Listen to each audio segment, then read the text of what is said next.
kasih waktunya. Assalamualaikum warahmatullahi wabarakatuh.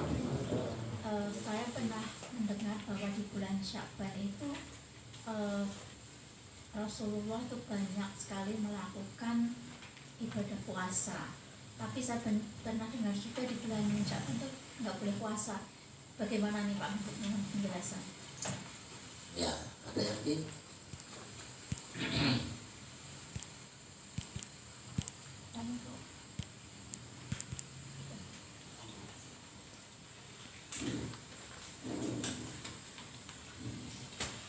Ya mungkin saya dulu ya, nanti mungkin jadi di bulan Sya'ban tuh diriwayatkan Aisyah radhiyallahu anha ya, bahwa suaminya ini di bulan Sya'ban kok puasa terus ya, seolah-olah kayak puasa sebulan ya.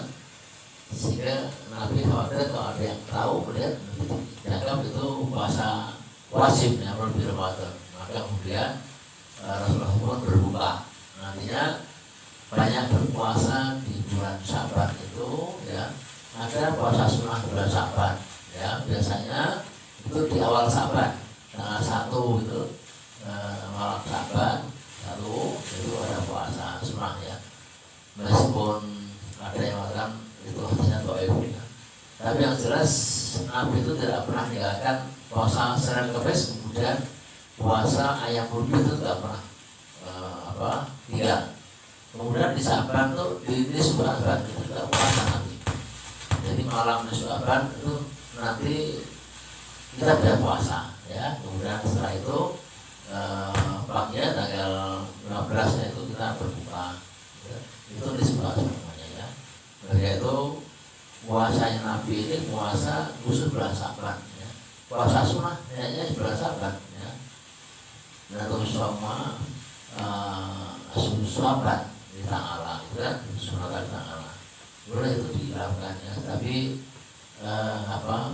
butuh butuh niat yang kuat yang terus betul ya, untuk puasa seperti puasanya Nabi Muhammad SAW.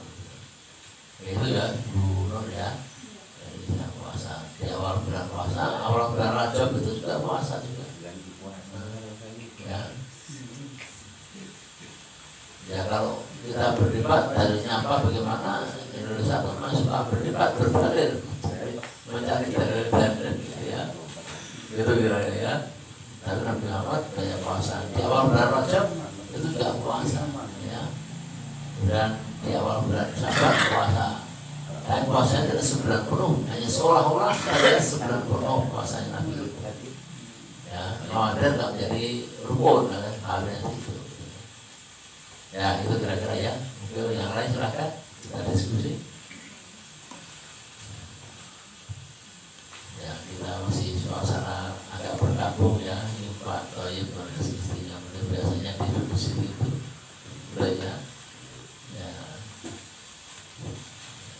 Ya semua berdoa lah ya. Kita yang punya yang punya sudah menghendaki untuk kembali. Ya.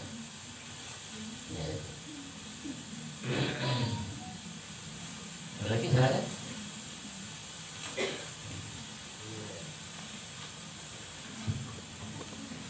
Assalamualaikum warahmatullahi Wabarakatuh.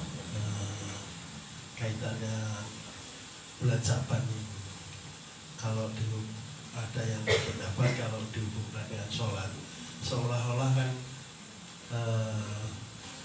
kayak sholat rawatib di awal Ramadan, jadi awal puasa kayak gabung dengan Ramadan. Apakah itu juga ada hadis atau ada ulama yang mengatakan itu? Apakah benar? Apakah jadi maksud saya kalau itu diumpamakan kayak sholat rawatib sebelum sholat wajib dilakukan, kan berarti seirama. Terima kasih. Assalamualaikum warahmatullahi wabarakatuh. Ini sedikit kurang dalam maksudnya di bulan di bulan Sa'ban ya. bulan Sa'ban. Karena puasa rawatib apa? Bukan puasa rawatib. Sholat kayak sholat rawatib. Kan kalau sholat kita kan sebelum sholat wajib, sholat rawatib. Nah seperti ini, kalau puasa Ramadan wajib, nah Sa'ban itu seolah-olah rawatibnya. Oh, puasanya puasa rawatib juga. Ya, jadi sebenarnya nggak ada apa istilah seperti itu nggak ada ya. Jadi yang dikenal rawatib itu ya hanya di sholat saja. Kalau puasa itu nggak ada istilah puasa rawatib nggak ada. Saya belum pernah baca hadisnya ya. Saya belum baca hadisnya. Maka itu diniatkan bahwa memang Nabi banyak puasa, ya banyak puasa. Nah puasa Nabi ini akhirnya oleh Aisyah ditanya ketika ya Nabi kenapa puasa banyak sekali gitu. Nabi menghentikan puasanya khawatir nanti ada umat yang tahu dianggap itu puasa melebihi menyamai puasa bulan Ramadan. Nah, sehingga berhenti. Oke, itu sekali lagi dasar hadisnya yang sahih itu ya awal bulan Sa'ban, kemudian nisfu Sa'ban, kemudian Senin Kemis dan juga ayam Bait itu harus puasa Nabi. Ya. Nah kita mungkin Senin Kemis saja berat ya. Nisfu Sa'ban juga nggak puasa, awal Sa'ban juga nggak puasa kita ya. Ya kan Allah sudah tegaskan, la yukallifu nafsan illa wus'aha laha ma kasabat wa ma iktasabat. Tidak memberatkan. Allah itu tidak memberatkan umatnya. Ya. Kalau merasa berat ya nggak usah puasa, nggak apa, kecuali Ramadan. Ramadan itu wajib ya. Namun bagi orang yang lemah fisiknya karena sakit yang tidak sembuh, karena usia, maka dia boleh bayar fidyah, ya, fidyah, boleh bayar fidyah itu. Ya. Tapi bukan berarti orang yang pergi kemudian dia bayar fidyah itu nggak sah. Kepergian itu kan harus diganti ya.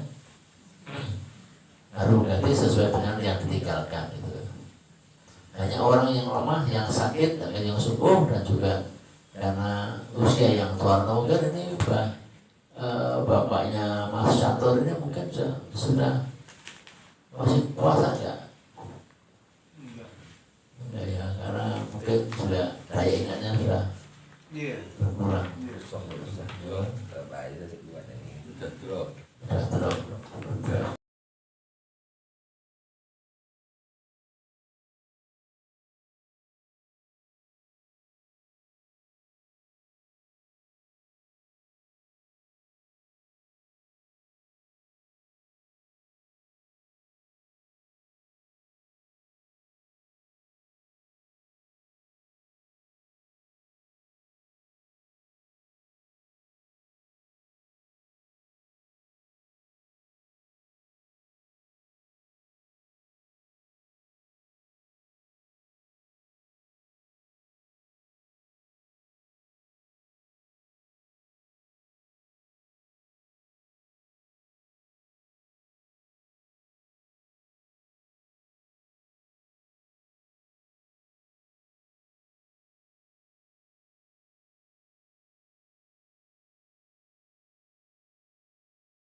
3 hari sebelum 3 hari kok kita khatam.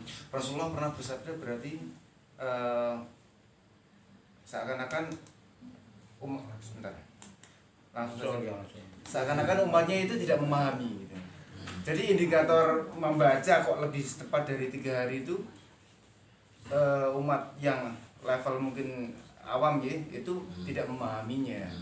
Maka itu ada rambu-rambu juga di dalam hadis Tirmizi ya, bahwa kita tidak boleh menghatamkan lebih cepat dari 3 hari. Tapi selagi yang Imam Syafi'i seperti itu, mungkin ya kecepatannya tidak bisa kita bayangkan ya. Seperti saya coba cepat waktu tadarus dengan Mas Hadik nih. Mas Hadik itu bahkan saya lihat aja nggak bisa lompat Pak Karjono nih. Kalau tadarus bareng itu cepat nih, tapi tartil juga gitu. Artinya itu Mas Hadik, belum Pak Ibta. Iya itu kecepatannya bus. Iya, Imam Syafi'i artinya kecepatan dan memahami. Ketika kita Bismillahirrahmanirrahim dengan nama Allah yang Maha Pemurah lagi Maha Penyayang, itu kan kita bisa memahami dan cepat. Tapi ketika ada anak 4 SD yang masih terbata-bata Bismillahirrahmanirrahim, maka dia memandang kita nggak bisa kecepatannya sama, mungkin seperti itu, Pak. Ya. Tapi jelas Allah berfirman Bismillahirrahmanirrahim walaupun Quran tartila ya. Bacalah Quran dengan tartil. Tartil itu pelan-pelan dinamati gitu. Apakah dengan cepat seperti itu afdal, yaitu Allah bersawab ya. Kalau yang hafid itu memang sampai titik komanya dia hafal betul, tasbih hafal betul. Tergantung makom tadinya. Ya, jadi itu. Tapi saya sedikit cerita, Quran itu betul-betul mujizat yang luar biasa.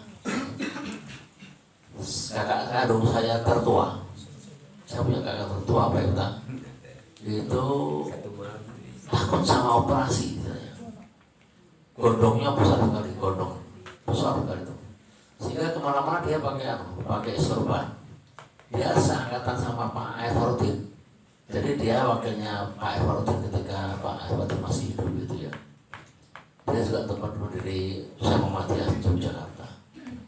Nah kemudian ketika Muhammadiyah Jogja itu mengutus kakak saya untuk jadi karong haji ya, dia manfaatkan itu tahun 97, manfaatkan sehingga dia sampai nggak bisa ngitung khatam berapa kali Quran itu dibaca di Baitullah di Medina, berapa kali nggak hitung, banyak sekali dia khatam nggak hitung. Pokoknya tiap sholat nunggu sholat itu baca Quran terus sampai tahajud baca Quran terus. Nah dia hanya satu, ya Allah, semoga Quran ini di rumahmu ini apa tidak operasi gitu, gondongan ini tidak operasi, hilang di sini. Apa yang terjadi? Bangun tidur hilang tuh, gondong besar tuh hilang. Seluruh sama atau heran. Saya adiknya juga, karena saya 97 tidak pergi haji. Saya bareng orang-orang di sini itu pergi haji 97 itu. Karena saya nggak pakai sorban, loh mas kok nggak pakai sorban? Aku ya orang pun hilang sendiri gitu. Karena baca Quran itu berarti mujizat betul Quran itu ya. Hilang musnah gitu. Ya? Quran itu obat. Masih Pak. Iya, Pak. Masih Pak.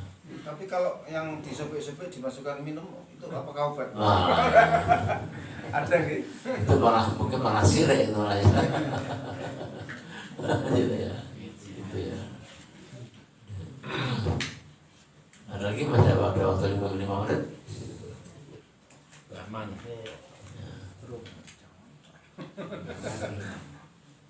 Kita Pak Arison ini jawabannya. Kalau Maman tanya. Pak Arison center Oh class. Pak Arison, iya Pak Arison. Center class.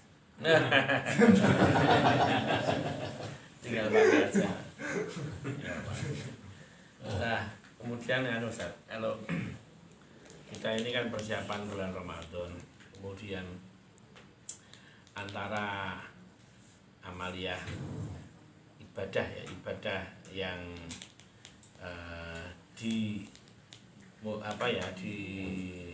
diutamakan itu kan memang banyak, tapi yang paling diutamakan itu apa? Di antara itu yang utama, kecuali kalau sholat sunnah tarawih itu, kemudian bacaan menghatamkan Al-Quran itu. Kemudian adakah lain yang Rasulullah dulu secara istimewa juga melakukan? Ya. Bismillahirrahmanirrahim. Sahru Ramadan Jafil Quran hutan asbabain dalam Quran. Jadi Nabi itu menganjurkan agar banyak baca Quran, ya, karena Quran itu dari langit bumi ini turun ke hati Muhammad selama 2 tahun, 2 bulan 20 hari kurang lebih gitu ya. Itu Quran itu turun pelan-pelan dari langit dunia ke hati Muhammad. Itu yang disebut dengan Sahru Ramadan Jafil. Jadi di bulan Ramadan itu turunlah Quran itu dengan yang pertama surat Al-Iqra, bacalah itu kan. Maka Nabi mengajarkan untuk banyak baca Quran di bulan Ramadan itu. Yang pertama, yang kedua 10 hari terakhir itu penuhi dengan itikaf ya. Itikaf di masjid-masjid itu kan juga. Tapi itikaf itu yang betul ya, yang betul itu ya niat itikaf, kemudian juga di situ betul-betul berdiam diri, bukannya pindah tidur. Nah selama ini kita lihat orang itikaf pindah tidur, Pak. Bawa bantal, bawa guling, bawa selimut, kemudian habis sholat tidur, nunggu waktu sahur, manas-manasin, makan, sholat subuh baru pulang. Ini namanya pindah tidur. Itikaf kayak gitu. Itikaf itu ya duduk, merenung, mawas diri, muhasabah diri, apa yang kita lakukan, mohon ampunan, karena itu bulan penuh ampunan, maghfirah gitu kan. Kalau cuma pindah tidur, bukan ya bersumah ya, mubasir gitu ya. Itulah nanti mungkin itikaf. Di mana-mana di sini kan boleh itikaf. Musa juga boleh itikaf. Tidak harus di masjid. Di Langgar, di Solo boleh itikaf. Itu kira-kira yang utama awalnya itu ya. Itikaf nggak boleh bawa bantal. Nggak boleh bawa bantal. Boleh. Ya artinya kalau niatnya berbantal hanya untuk niat pindah tidur itu nggak boleh. Ya. Idealnya berapa rakaat ya Pak? Berapa hari ya? Ya. Hari kalau itikaf di masjid itu 10 hari. Ada 2 hadis. hadisnya berapa? Hadis pertama Nabi Muhammad awalnya melakukan 10 hari terakhir. Tapi kemudian disusul juga hadis yang kedua, carilah tanggal-tanggal ganjil di malam 10 hari. Berarti malam 21, malam 23, ya 5 hari lah itu. Nah ini mana? Memang kalau perhitungan Iya, nyetel satu ya. Ramadannya beda kan, malamnya kan Oh ya. Ya, 10 hari terakhir. Ganjil. ya. Ya kita di lokasi masing-masing lah, kita di sini ya terus saya Itu enggak Pak. Cari Baitul Qadar yang ganjil itu. ada ya. Ya. Ya, Karena itikaf. Itikaf 10 hari kalau saya tahu hadisnya, tapi yang ganjil itu Baitul Ya, Qadar. Ini hadisnya ada 2 Pak. Ya artinya itu gini, Nabi itu memberikan contoh pada umatnya yang lemah ini ya. Kalau itikaf 10 hari terakhir berat ya carilah di malam-malam ganjil itu itikaf. Tujuannya memang betul mencari malam Lailatul Qadar. Memang 10 hari kan untuk mencari malam Lailatul Qadar tujuannya itikaf itu. Ya. 83 tahun sholat itu pahalanya. Ya. Tapi yang lebih besar lagi ada Nah, ke masjid Jumat jalan kaki, setiap langkah itu 1 langkah tuh sampai kan setahun puasa, 1 tahun sholat. ya. Semakin jauh itu aja. Banyak. Tapi jalan kaki loh catatannya Ya, besok ada Iya. udah Masuk. wudu di rumah, wudu di Pak rumah. Aziz, kalau Jumatan ke sana ke Masjid Agung. Udah Marah. kuat, udah kuat. Simpang 5 Petraman. dekat kono suku lewat kan. Naik bis ya. Udah itu jalan sahabat itu kan ada sampai yang 3 jam dia sampai Iya. masjid tiap hari itu. Itu ya nggak punya kuda kali Pak. Enggak punya kuda, kuda ditinggal. Oh iya. Lebih baik saya jalan daripada naik Mau mencari kuda. berkah, jalan kaki. Iya. Sama hujan itu juga itu obat. Jadi dibuka di surat 8 ayat 11. Waktu zaman perang sahabat dan Rasul dihujankan, ketiduran, istirahat kan untuk perang besok. Dan mereka hujan itu untuk wudhu, untuk bersuci dan untuk menjauhkan dari setan. Kemudian mengeluarkan kaki. Karena kalau di padang masar itu pada pasir itu kalau nggak hujan kan susah jalan. Tapi kalau hujan gampang. Jadi menguatkan hati juga itu. Itu dia. Sekarang banyak godaan Pak, banyak. Ya, monggo. Nah, terhadap kita akhiri majelis ini dengan doa kafatul masjid subhanallah wa bihamdika asyhadu an la ilaha illa anta astaghfiruka wa atubu ilaik. Mohon maaf. Assalamualaikum warahmatullahi wabarakatuh.